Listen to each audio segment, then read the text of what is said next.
Thanks, Philip, and welcome to Today in Putnam County, the show that's talking about all the great things happening in our community and interviewing the people making them happen. Hope you're having a great Saturday morning. We have a great show for you this morning. My guest today is Dr. Phil Oldham, President of Tennessee Tech University. Good morning, Phil, and thanks for being on the show. Good morning, Randy. It's great to be with you.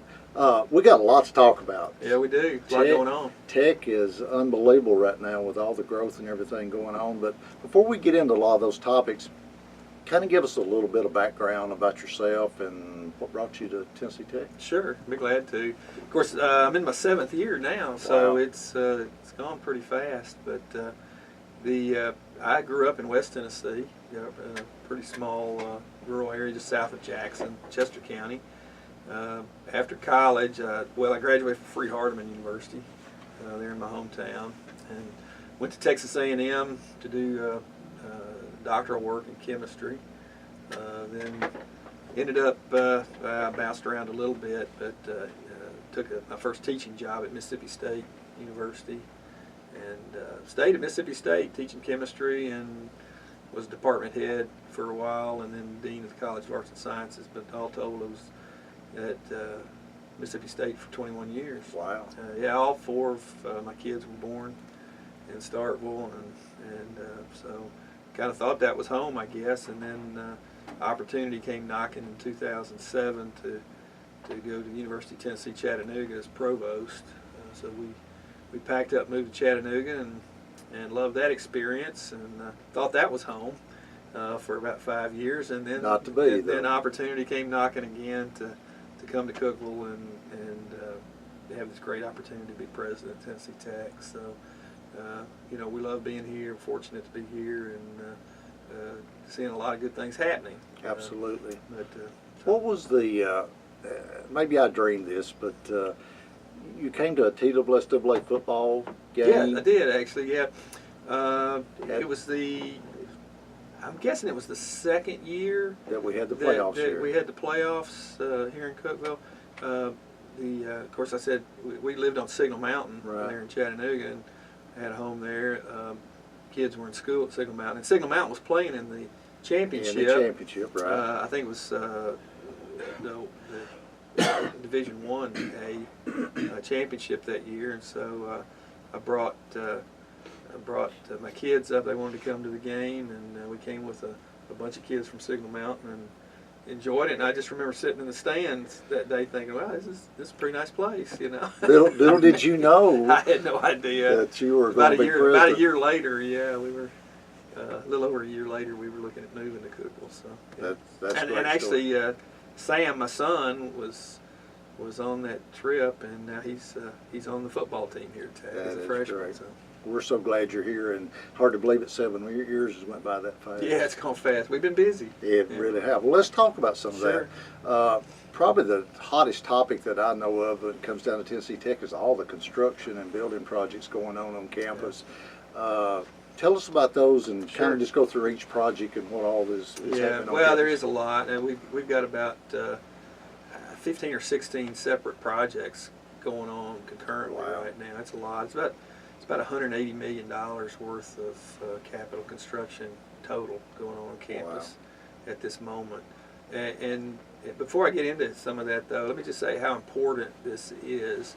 That there's, in terms of student selection of a university to attend, there's usually three things that are always at the top of the list. That's the quality of the academic programs, which we feel very good about at Tennessee Tech. We've got a great faculty, and they do a great job, and the quality of our academics is second to none in the state of Tennessee.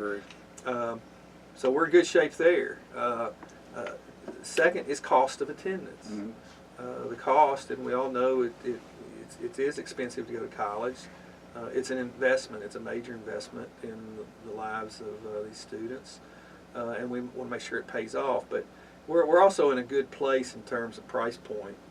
It's an affordable education. It's not cheap, but it is affordable, and we want to keep it there. So we're in pretty good shape there as well. The third is always the aesthetic quality of the campus. The attractability of the campus is a huge part in what brings students to enroll at a place. So investment in physical facilities you know, new buildings, renovation of older buildings, just the look and feel of the campus, the culture itself. It really demonstrates the character of the campus to potential students, Absolutely. and it is a big deal. So these are investments not only in our current students, but in those future generations of students For years to come. And so we put a lot of thought and effort into where we build, what we build, what does it look like, what message are we sending, all of that. So yeah, the two big projects that probably get most people's attention right now are the new student fitness center. There on the corner of 7th and Willow, which is It's going to be great. It's great. It's really it'll be dried in probably pretty soon, and so they're already starting some of the interior work. It's going to be a phenomenal facility. It's in a prime location there at that corner, so everybody that comes to campus will get a Kind of the entrance to the campus. big billboard right there, a living billboard. Yes. With a lot of activity and I think send the right message. The other building that where all the steel work is coming up now is the new laboratory science building, and believe it or not, it's actually a little bit larger than the fitness center. It'll be the largest building on campus, probably the first LEED certified building. You are on doing campus. LEED certified. Yeah, Energy and, savings, that's correct. Well, and it is. It's important, but it's also important as a statement about the role of our concern about environmental awareness and sustainability, Right. and I think it was an important thing for us to do. So we're making plans to make sure that happens, and hopefully it will. Opening dates for the fitness center, do you know when that completion date is supposed to be? The fitness center should be open about a year from now. Okay. I'm always reluctant to give specific dates on end of construction because Weather can change everything. There's so many variables. But Denart Construction out of Knoxville is doing that project, and they've been a great partner. They've been on target with their schedule throughout, and so I feel good about that one. They were the same construction company that built our 911 and EMS facility, the elections, Yeah. health department, that whole construction process. You also got some a renovation going on to Student Center. Is that about We do. finished? In fact, that new addition will open up middle of this next month. We have a big event on February 14th. Of course, it's Valentine's Day, but it's also we found out it's Awesome's birthday. Awesome's birthday. So we're going to Wow. celebrate Awesome's birthday along with Valentine's Day, and we're going to do a grand opening for For the Student Center. the new University Center edition, which is beautiful. It is. It's absolutely great. All the projects that are going on Tennessee Tech. We're talking to Dr. Philip Oldham this morning, Tennessee Tech president. You're listening to Today in Putnam County on News Talk 107.7 and 1400 The Hub. I'm Randy Porter, your host. Stay with us. We'll be right back. Welcome back to Today in Putnam County. I'm your host, County Executive Randy Porter. This morning's guest is Dr. Philip Oldham, president of Tennessee Tech University, and we've been talking about all the great things that are going on campus. Phil, one big, huge addition that we all noticed at this year's TSSAA playoffs was the new video board at the stadium. Tell us a little bit about that and how that all came about. Sure. It's we're excited about it to start with. I mean, it's a great addition to the campus and to the football stadium and to so many events that we have at Tucker Stadium. That was a project actually that was about 2 years or longer in the making. Yeah, it seems like, probably to most people, it seems like it just came out of nowhere, but actually we've been working on it for quite a while. It's an addition we've wanted to do. We want to do a lot more work to the stadium, quite honestly, and provide a lot more upgrades and improve the overall fan experience at stadiums. And of course, video boards have become sort of the hot new item. Yeah, I mean, you're used to them now. Yes. It's not as much of a novelty now as a necessity, actually. But we wanted to make sure we did it right, and that's a big board. You absolutely did it right. It's a big board. In fact, the team of guys that installed it told me that they had just installed the very same board at Miami Dolphins Stadium a few weeks before. So, yeah, it's a state-of-the-art video board. I think I'm right. It's the largest in the OVC. And one of the largest in FCS football. That is great. It was a great addition to the stadium. Sports at Tennessee Tech, that's a big part of the campus, and wow, the women's basketball team right now are on fire. They're doing great, and you know, for all the basketball fans out there, and I know we've got a lot of ladies basketball fans out there in the community. Those that have been paying attention have seen this coming. I mean, because it's not a shock. No, it's not a shock to them, because you can see how Coach Rosemond has been developing this team over the past couple of years, and they've been gradually getting better and better. Actually, my personal feeling is they're probably performing at a higher level now than anybody expected them to, actually, because they're still awfully young. They are, but they're leading the OVC right now. They are. They're at the top of the OVC, and in fact, they broke Belmont's win streak. That was great. Which, sorry, Belmont, but go Eagles. Yeah, President Fisher at Belmont's a good friend. I have tremendous respect for him, but I like it when he compliments me on our athletic team. That was a good win, for sure. That was a good conversation he and I had, for me at least, maybe not him. But no, it's they're doing an outstanding job, and I appreciate the way in which Coach Rosemond is not only developing those girls in terms of their basketball talent, but just how she's helping them grow as individuals and mature. And that's what we want for all of our student athletes at Tennessee Tech, to have that kind of experience. Well, you just made history last year with the baseball team. Yeah, baseball opens up February 15th, so we'll see the new edition, and under new leadership, and with Coach Holmes, and we're excited about that. I think everybody needs to come out and see this team perform, because I think they'll be surprised at what great talent we still have. Last year, the baseball team brought the community together behind Tech sports. I think it was unbelievable, because everywhere you went, people were talking about Tech baseball and how the historic season that they had, and so I think everybody's looking forward to that again. Yeah. You football coach. Yeah. First year. Coach Alexander, he's got the first year behind him, and I think he's building a great foundation for the future at Tech. We set high standards for our athletic programs and for our student athletes. We expect them to certainly to do well in the classroom, and they do. We have one of the highest GPAs among student athletes in the conference, and I think everybody knows that academics at Tennessee Tech is not easy. No. So, but we expect to win. We don't go out there to do anything else than that. We compete to win, and we expect all our teams to compete for championships and make sure that experience that those student athletes get is second to none. Well, you have a great leader at the top with Mark, your athletic director. He does a great job, and Mark's one of the best. He's a big cheerleader of Tennessee Tech. That's absolutely.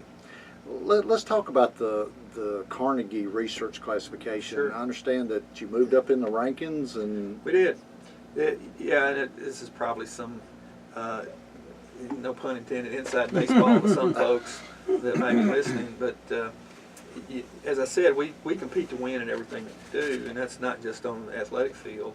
That's in the classroom, and that's in our research labs and everything else. So how our university as a whole is rated nationally is an important thing. It's the reputation of the institution, and that ultimately is what helps us attract more students and better students and do more of the things that we want to do to help the broader community. So the Carnegie Foundation has classified universities for many years now, and if you want to call it the top classification is a Research One university. So it's the biggest, most productive research universities in the country, and you can come up with a list of Stanford, Berkeley, and MIT. And we have two Research One universities in the state of Tennessee. University of Tennessee Knoxville and Vanderbilt University are both Research One universities, and they're great institutions. There are now four what called Research Two universities. Those are doctoral universities with high research activity, but not the highest. and that now includes Tennessee Tech, along with University of Memphis, Tennessee State University, and East Tennessee State University. So we're by Carnegie classification, we're one of 5 public research universities in the state of Tennessee. So it's a good place to be. That is great. And we're very proud of that designation. That's a step up from how we were classified previously, and so we're excited about that. And that's a real testament again to the great faculty and research staff that we have on Which campus. has Tennessee Tech. Another thing that our new governor, Bill Lee, is coming out is dealing with the distressed counties in the state, and he's put out some initiatives, and I know Tech has got a rural initiative going on. You're working with about 8 counties that are considered distressed in the state to try to help them with. Yeah. From the You know, the whole idea here, and we've gone through over the past roughly year and a half of revising our strategic plan and looking where we want to go for the future. And what's come out of that is the idea of naming a grand challenge for the university as a whole. You know, a big, comprehensive kind of problem that needs to be addressed. And so I give the committee, and there's been a lot of faculty involved in this, you know, I give them a lot of credit by saying, you know, what could we do to really help the folks that we serve most directly, the most. Right. And obviously we live in a rural part of the state. We do. Predominantly. Of the 15 currently designated economically distressed counties in Tennessee, and of course there's about 80 of the 95 counties are rural in Tennessee, Right. but 15 are considered distressed, and about half of those are in the Upper Cumberland region. Right. So they surround us. And so what better way to do something that's really meaningful than to have a very directed focus on rural communities that surround us, and see if we can put some real effort and focus on what we can do to help. Now, I don't know what we'll end up with a title for this. We haven't officially announced it. The one I kind of like is Rural Living in a Gen Z World. Wow. And Yeah. because I think that kind of captures the essence of the struggle with a lot of the rural communities. Is, you know, the world is moving very rapidly, and It's hard for them to stay Generation Z is caught up. is moving, and you know, where does that leave those rural communities, particularly if that generation doesn't stay around. That's to right. help. And so, you know, we've been visiting counties, and so, of course, a lot of this we do already anyway. You're just kind of up in the game. We're trying to up the game. Yeah. We're trying to bring a lot of these resources into a sharper focus. So we're excited about this. I think of all the things that we've been doing at Tech of late, this probably gets me more excited than anything. We do everything else on a regional basis. Mm-hmm. We're always about helping our surrounding counties. If whatever the new project is, if it can't come to Putnam, we want it in White, Jackson, Yes, all the ones absolutely. surrounding counties. Tech's the same way. You've got this large service area, so I applaud you for what you're doing to try to reach out and help those small counties. I think there are a lot of challenges, but you know, we have a lot of intellectual capacity on campus, and I think we don't have all the answers, but we would love to partner with communities to see what we can do to help. Well, you're trying, and that's what's great. We're talking to Phil Oldham, president of Tennessee Tech University this morning. You're listening to Today in Putnam County on News Talk 107.7 and 1400 The Hub. I'm Randy Porter, your host. Stay with us. We'll be right back. Welcome back to Today in Putnam County. I'm your host, County Executive Randy Porter, the show that's talking about all the great things happening in our community. My guest this morning is Tennessee Tech President Phil Oldham, and we're talking about all the great things going on at the university. I got one question I got to ask absolutely. Phil. So when I went to Tech back in the late 70s and 80s, the campus never closed. Of course not. Yeah. Everybody pretty much lived on campus, and we walked, we did whatever it took to get to campus. I noticed in today's time, you have to be more cognizant about weather and snow and so forth. Can you explain why?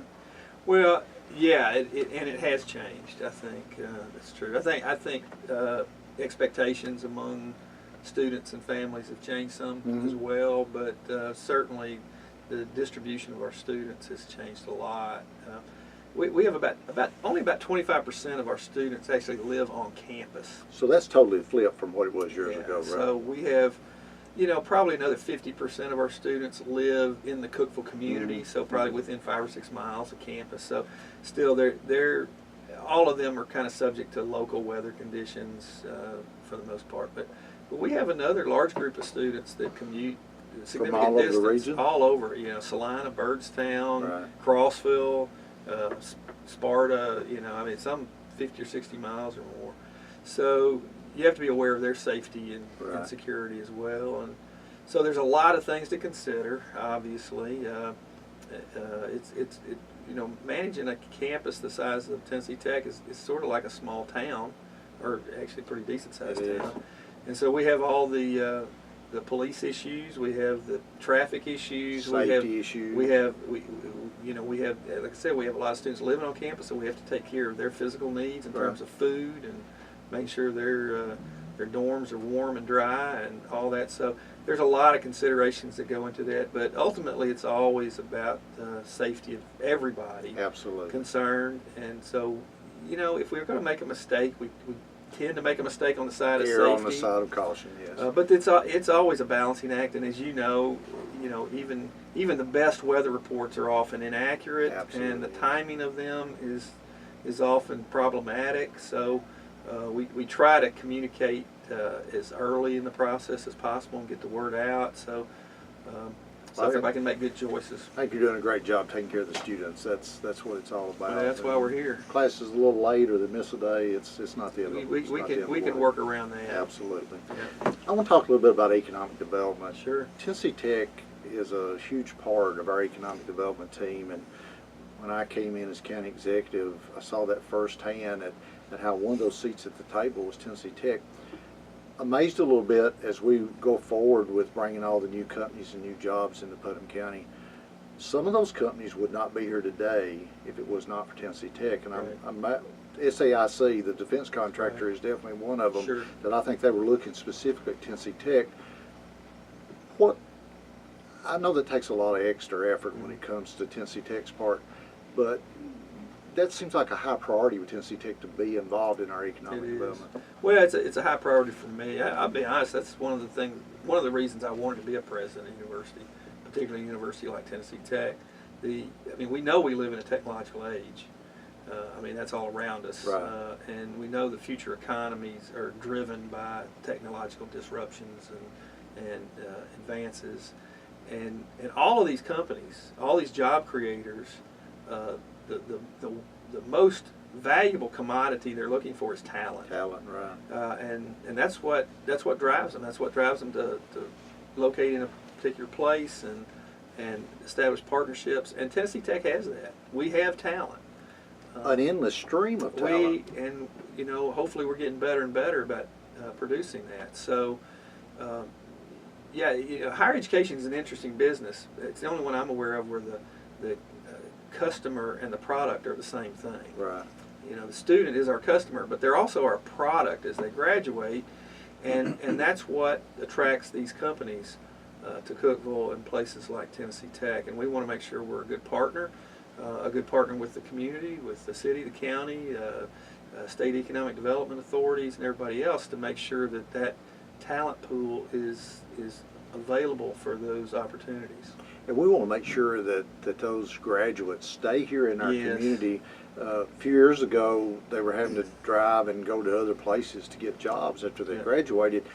Now that's not necessarily the case with SAIC That's right. and Automation Tool and all these companies that have come in and moved into Yeah, the and community. even a lot of these companies that are moving into the Nashville area have reached out to us for the same reasons. Amazon, for example, we were in that conversation with helping attract Amazon to Nashville, and Alliance Bernstein, the financial firm in Nashville. Alliance Bernstein's an interesting one because they actually, you would think they'd want to interview business graduates, Right. and they do. Yeah.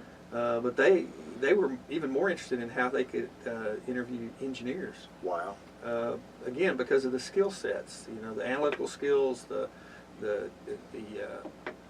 coding skills, all of those things that are becoming much more important. One of the top engineering schools in the United States, I say without a doubt.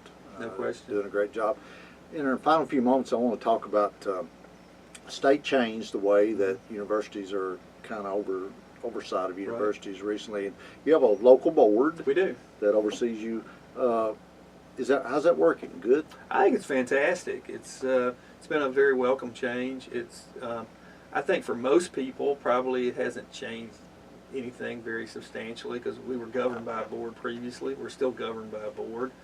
The one person's life that's changed a lot is mine because I have the opportunity now to work directly with a board that is focused exclusively on Tennessee Tech. Not a bunch of other Not colleges. Not a bunch of other campuses or universities around the state. They're all alums of Tennessee Tech. Now, they're local can lead people to think maybe a little differently. It is a board for Tennessee Tech, but they're not all local people. We do have some locals on the board, but we have a board member from New York. We have a board member in Alabama, a board member from Texas.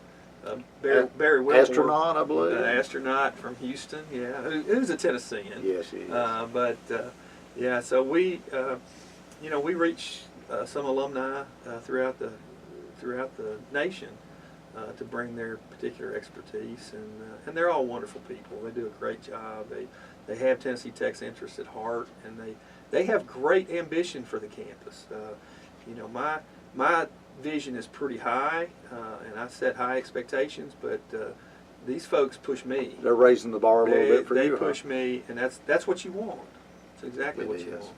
Well, Dr. Oldham, you're doing a great job at Tennessee Tech. I've enjoyed our relationship, both professional and friends, and appreciate you and all your staff and the great job that you're doing at Tech. Thanks for being on the show this morning. We love Putnam County. Thank you. And finally this morning, I'll leave you with something to think about.